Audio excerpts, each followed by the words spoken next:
Voici un exemple parmi tant d'autres pour sauvegarder les objets à l'intérieur d'un fichier. Ici, je vais le faire avec la notion de- de- d'un fichier texte. Autrement dit, on a vu des Stream Writer, Stream Reader.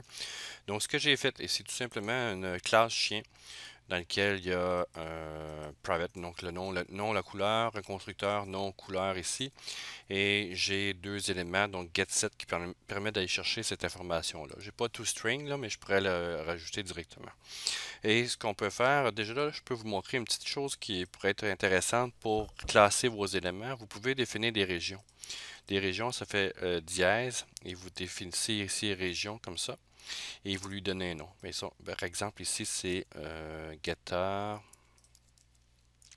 et setter. Attends, qui sont là. Et bon, je vais le mettre ici, un S minuscule. Je vais mettre des S, il y en a plusieurs. Donc, région. Et à la fin, je peux me fermer cette région-là en faisant dièse et faire end region. Et ce que ça me permet d'avoir là-dedans, c'est que vous voyez qu'il y a un petit plus qui s'est rajouté. Donc, ça me permet d'avoir un titre puis de regrouper mes éléments comme ça. Donc, c'est plus facile des fois à lire le code. Donc ça, c'est pour des éléments comme ceci, donc pour pouvoir regrouper en région. Donc ce que j'ai ici, c'est tout simplement un chien. Et dans le programme, ce que j'ai fait, bien, j'ai fait un tableau de chien, donc que j'ai appelé chien avec un S.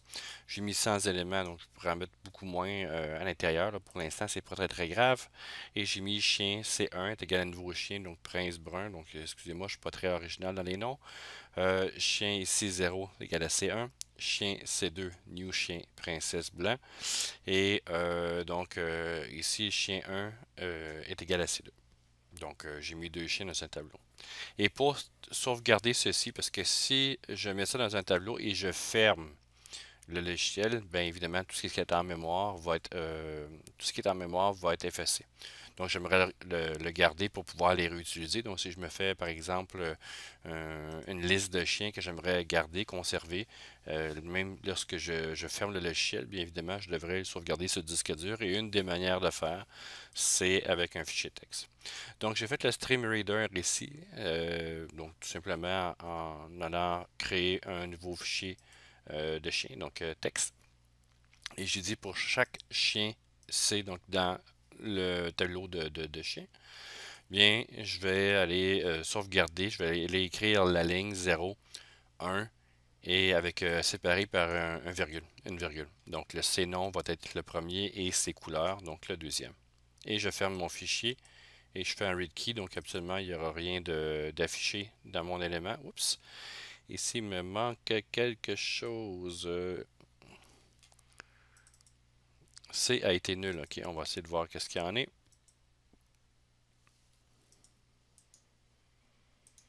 Donc, pour chaque chien, chien C, excusez. Ah, c'est ça, j'ai pas défini mon élément à l'intérieur. Pour chaque chien C dans chien, ici, ça devrait être bien. Ah oui, je le sais, je viens de voir quelque chose. C'est pour chaque chien C, excusez, à l'intérieur de chien, c'est que j'en ai 100. Donc ici, ça ne fonctionnera pas. Donc je vais juste limiter mon élément pour que le for each fonctionne. Sinon, je pourrais dire tant que l'élément n'est pas nul, ben va lire les informations à l'intérieur. Puis là, je devrais avoir un élément d'incrémentation. Donc, je vais juste minimiser ceci pour cette partie-là. Donc, c'est un peu normal ici que j'ai cet élément-là qui s'affiche. Et j'ai chien qui était rajouté dans un fichier texte. Donc, ils sont séparés par des virgules. Si on regarde concrètement, ça donne ceci, donc par des virgules. Évidemment, ça c'est sauvegardé sur le disque, donc si je ferme le logiciel, il n'y a aucun problème. Et je peux aller recharger ça et recréer mes objets avec. Donc voici comment faire. Bien, je les ai, bon, je pourrais définir ici que j'ai mes éléments. Je vais les mettre en commentaire. Si c'est close, je vais aller faire la lecture. Donc, je vais me faire, tiens, je vais le faire au-dessus, puis je vais passer ça vers le bas. Et je vais faire ici un stream reader. Donc, stream, excusez, stream reader ici, SR est égal à new stream reader. Et à partir de cet élément-là, bien évidemment, il faut que j'aille le bon fichier, hein. Donc, je vais copier ceci ici. Et dans le stream reader, ben, je peux aller lire tant qu'il y a des éléments. Donc, je peux dire ici string. Je vais garder ligne in. Ouais, string ligne ici est égal à sr.readline. On lit ligne par ligne. Et je vais dire ici while.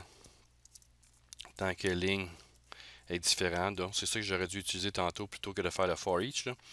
Donc, ligne est différent de nul. Donc, tant qu'il y a de l'information à l'intérieur, ben, on va rouler. Donc, c'est-à-dire qu'on va recréer un objet de type chien. Donc, on va faire, dans ce cas ici, chien. Mettons chien C est égal à new chien. Donc, que je vais faire ça. Et dans le new chien, évidemment, il nous demande qu'est-ce que les informations qui sont là. Donc, le string puis le nom. Comment aller chercher cette information-là? Bien, vous avez l'élément donc qui va être lu, c'est-à-dire d'aller chercher la commande string.split. String.split va séparer ça par des virgules, puis il va retourner un tableau d'informations. Donc, si je fais ici string.split, est-ce qu'il l'a? Ah, si string.split ne fonctionne pas, je vais le prendre avec ligne.split. Voilà. Ligne.split ici. Et il va me demander l'information que je veux avoir. Donc, qu'est-ce qui va être retourné à l'intérieur. Donc, le paramètre, le séparateur, c'est ni plus ni moins que la virgule que je veux faire le string.split. Et je rajoute ceci.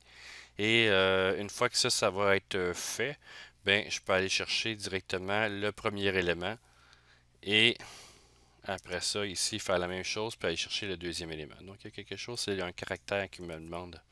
Donc, c'est pas un string, c'est un caractère, donc ça va se faire avec les apostrophes plutôt qu'avec des guillemets. Donc, ici, voilà. Et évidemment, il va me demander l'autre élément ici. Là, je l'ai fait très serré, là. Mais je peux l'alléger, donc l'aérer.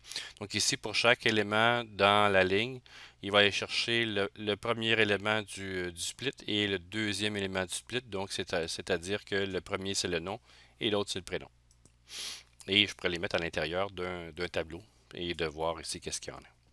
Et dans ce cas ici, si vous voulez avoir un élément qui est plus facile à faire, je pourrais, dans ce cas ici, faire le split. Ça veut dire qu'il va me retourner un tableau de string. Donc, je pourrais dire ici string.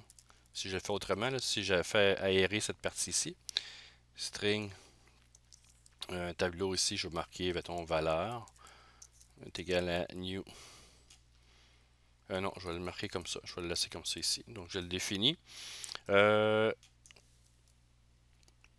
Et cet élément-là, je vais faire ici. Il va être égal à ligne.split. Voilà.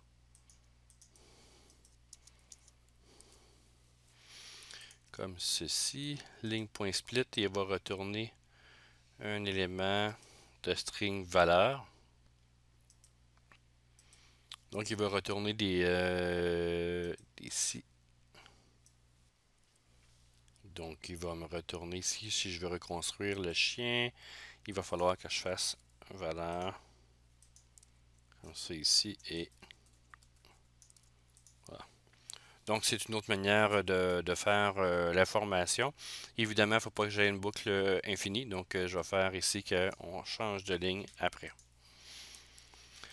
Et je pourrais me faire un tableau de chien. Donc, comme j'ai fait tantôt. Donc, chien comme ça ici.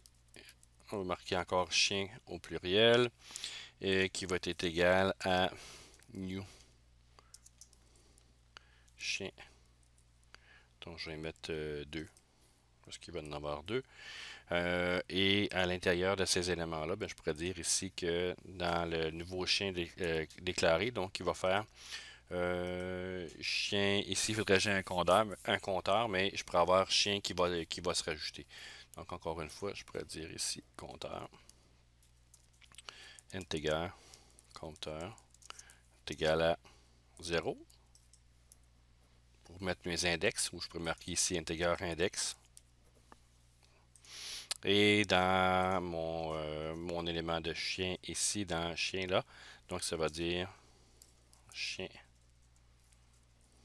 index est égal à C.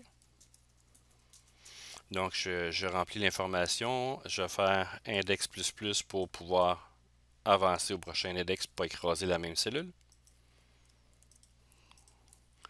Et j'ai ligne ici, je change de ligne. Et pour à chaque fois que j'ai des informations à l'intérieur de mon fichier, bien, je crée un nouveau chien.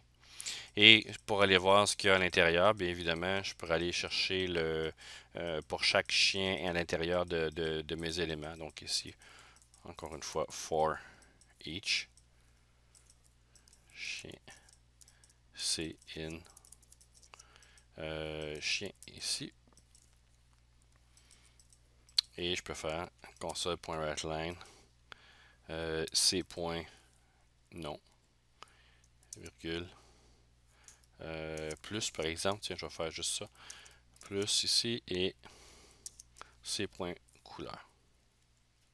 Ou toString, ça aurait été parfait pour le faire, je n'ai pas fait. Donc, si on fait démarrer, j'ai prince, brun et blanc. Donc, je suis allé chercher ce que j'ai fait, autrement dit, j'ai été écrire l'information donc de mes chiens à l'intérieur d'un fichier texte. Donc, tout est en texte. Je peux prendre un fichier texte pour le faire. Et de l'autre côté, ce que je peux faire ici, bien, c'est d'aller lire l'information dans ce fichier texte, recréer mes chiens. Et une fois qu'ils sont faits, bien, je les ai dans un tableau. Et pour bien vérifier que je les ai, bien, j'ai fait un for each pour chacun des éléments des chiens qui sont dans le tableau.